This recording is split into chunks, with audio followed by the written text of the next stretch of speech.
You want to talk electric vehicles? Yeah.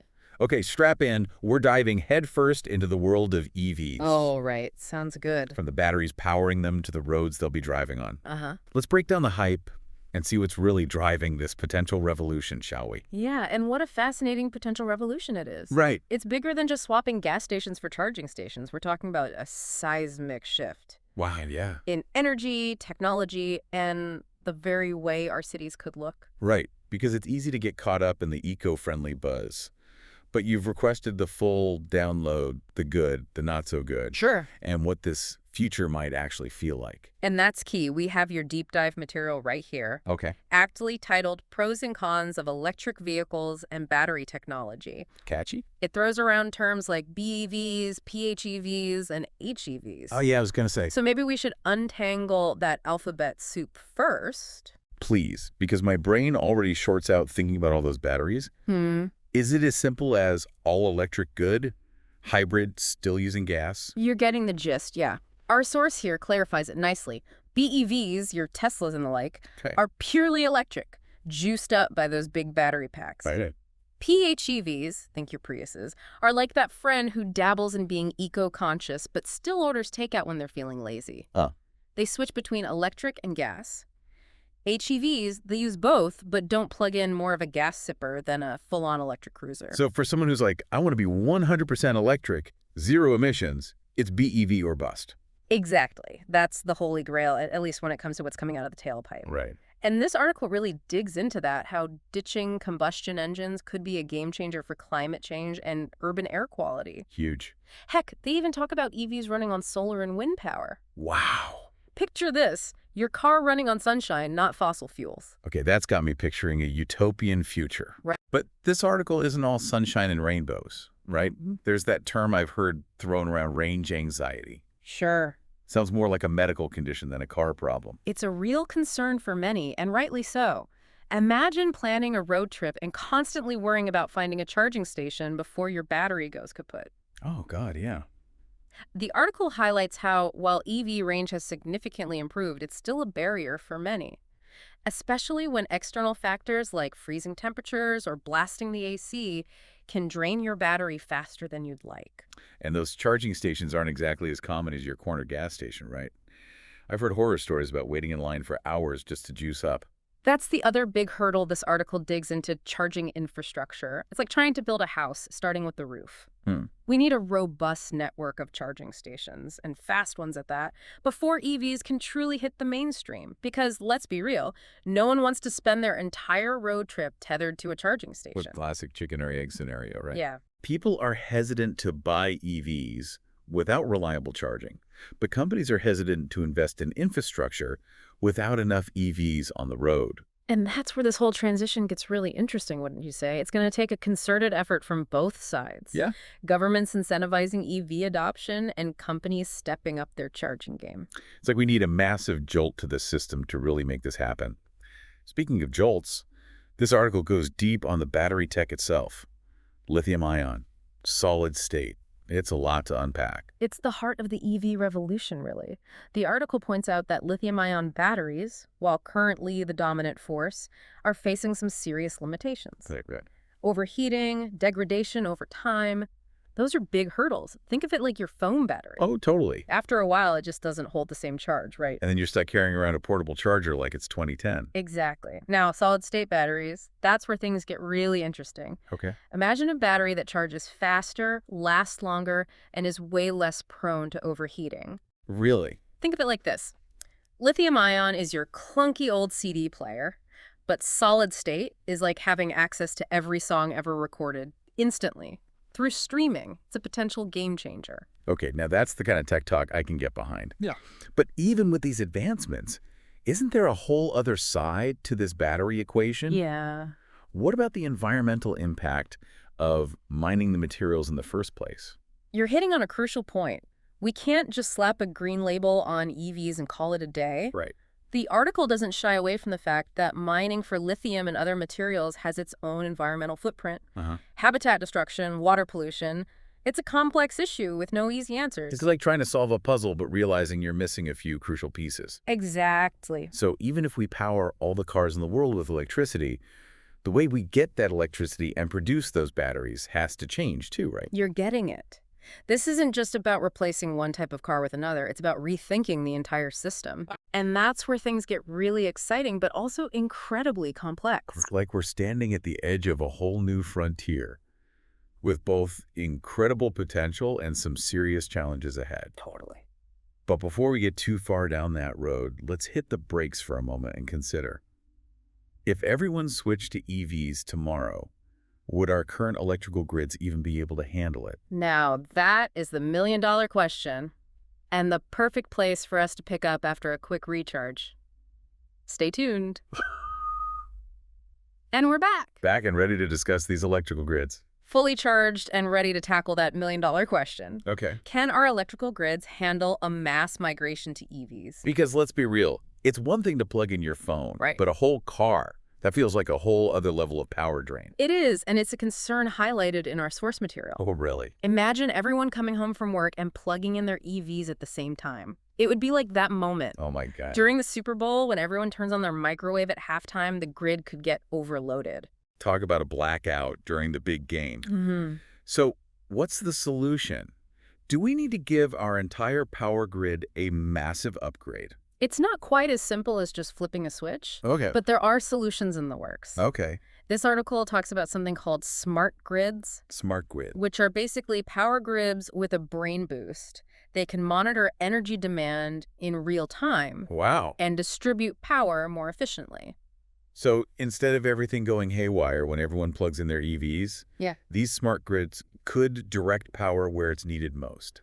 Exactly. Interesting. It's like having a traffic control system for electricity, making sure everything flows smoothly, even during peak hours. I see. Okay.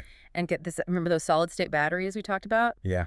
Well, some experts believe they could actually play a role in stabilizing the grid, too. Wait, hold up. The batteries themselves could help power the grid. Yeah. That sounds like some futuristic energy magic. It's called vehicle-to-grid technology, or V2G for short. V2G, okay. Basically, your EV could act as a mini power plant, Relax. storing energy when demand is low and sending it back to the grid when it's needed most. Wow. Imagine a future where brownouts are a thing of the past, thanks in part to all those EVs just parked in garages. Okay, now that's a future I can get behind. Right. But let's shift gears for a moment and talk about the current state of the EV market. Okay. Yeah. Because even with all this exciting potential, aren't EVs still just a tiny fraction of the cars on the road today? It's true, but things are changing rapidly. Really? This article points out that EV sales are skyrocketing, driven by factors like rising gas prices, government incentives, Makes sense. and of course, growing concerns about climate change. It's like the perfect storm is brewing: environmental concerns, economic factors, and even just the cool factor of driving a high-tech electric vehicle. Exactly. And automakers are responding in a big way. Yeah. We're seeing established companies like Ford and GM going all in on electric, while startups like Rivian and Lucid are shaking things up with their innovative designs and cutting-edge technology. Feels like every other day there's a new electric car commercial on TV. It's definitely not your grandpa's Oldsmobile anymore. And that's a good thing. Competition is driving innovation, and we're seeing a much wider variety of EV models hitting the market, from sleek sedans to rugged SUVs to even electric pickup trucks. Wow, electric pickup trucks. There's an EV out there for practically every taste and need. Okay, but let's be real. Even with more options, aren't EVs still out of reach for many people? They seem pretty pricey compared to your average gas guzzler. That's a valid concern, and this article doesn't shy away from the fact that EVs can come with a higher upfront cost. Yeah. But it's important to remember that the total cost of ownership isn't just about the sticker price. So you're saying there's more to the equation than just that initial chunk of change? Exactly. Think of it this way. Okay. Would you rather spend a bit more on a high-quality washing machine that lasts for years? Or go for the cheaper option that might break down after a few washes? Okay, I see where you're going with this. Yeah. You're saying that even though EVs might cost more up front, they could save you money in the long run. Exactly. Electricity is generally cheaper than gasoline, and EVs require less maintenance. True. No oil changes, no spark plugs, fewer moving parts overall. Oh, right. It's like the difference between having a reliable friend who's always down to hang out Okay. and one who constantly flakes out and leaves you with the bill. I'll take the reliable friend any day. But besides the cost factor, Yeah. there's still that lingering question of range. Sure. This article touches on something called range anxiety. You're right. And honestly, it's something I can relate to. Yeah. The thought of being stranded with a dead battery in the middle of nowhere is not exactly my idea of a good time. And you're not alone. Range anxiety is a common concern among potential EV buyers. But the good news is that it's becoming less of an issue as technology improves. We're seeing new EV models hitting the market with ranges of 300, 400, even 500 miles on a single charge. Wait, 500 miles? That's practically a cross-country road trip without needing a single charge. Yeah. Wow. Technology is evolving rapidly. Right. And with advancements in battery technology and charging infrastructure, range anxiety is becoming less of a roadblock and more of a speed bump. That's reassuring to hear. Yeah. But even with these advancements in range, what about those who can't afford a brand new EV with all the bells and whistles? Are there more affordable options out there? You've hit on a crucial point: accessibility. Okay. The article does mention that while the price of new EVs is steadily decreasing, used EVs are becoming an increasingly popular and more affordable option. Okay. And as more people transition to electric, the used EV market is expected to explode in the coming years. That's good news for budget-conscious consumers who want to go electric without breaking the bank. But what about the environmental impact? Earlier, we talked about the emissions associated with manufacturing batteries. Is there a way to make the production process more sustainable? You're right, it's not enough to just switch to electric. We need to make sure the entire process, from manufacturing to disposal, is as sustainable as possible. So what does that look like? Are there any innovative solutions in the works to make EV batteries more eco-friendly? That's where things get really interesting, and it's the perfect segue into our next big topic: the quest for the perfect battery. But before we delve into the world of battery breakthroughs, let's take a quick pause to recharge. We'll be back in a flash.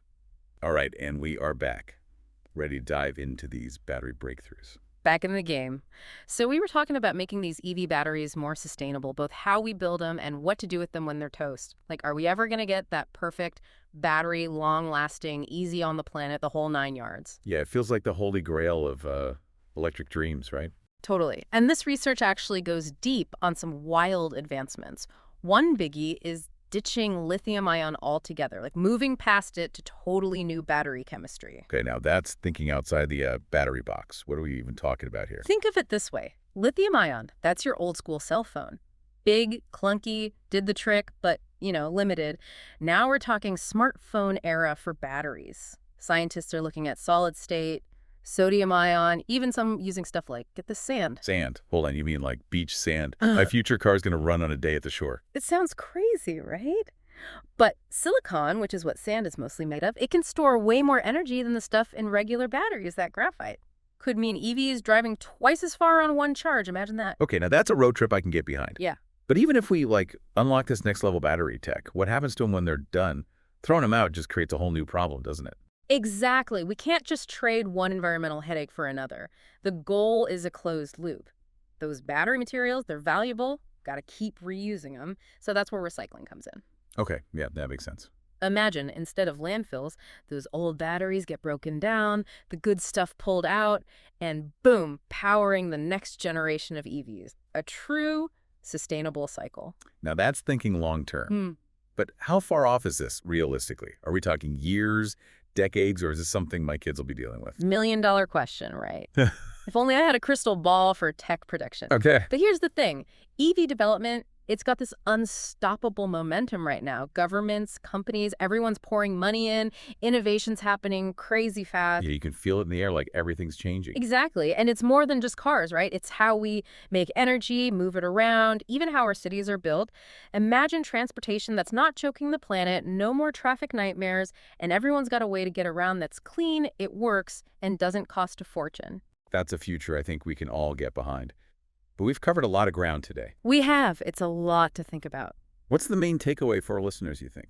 For me, it's that this electric future, we're not just along for the ride. We're all building it together. It's going to take everyone working together, coming up with new ideas, and being open to doing things differently to make it work. Totally. So whether you're already rocking an EV or just starting to think about it, one thing's for sure. The future is electric. Thanks for joining us on this deep dive into the world of EVs. Until next time, keep those wheels turning and stay curious.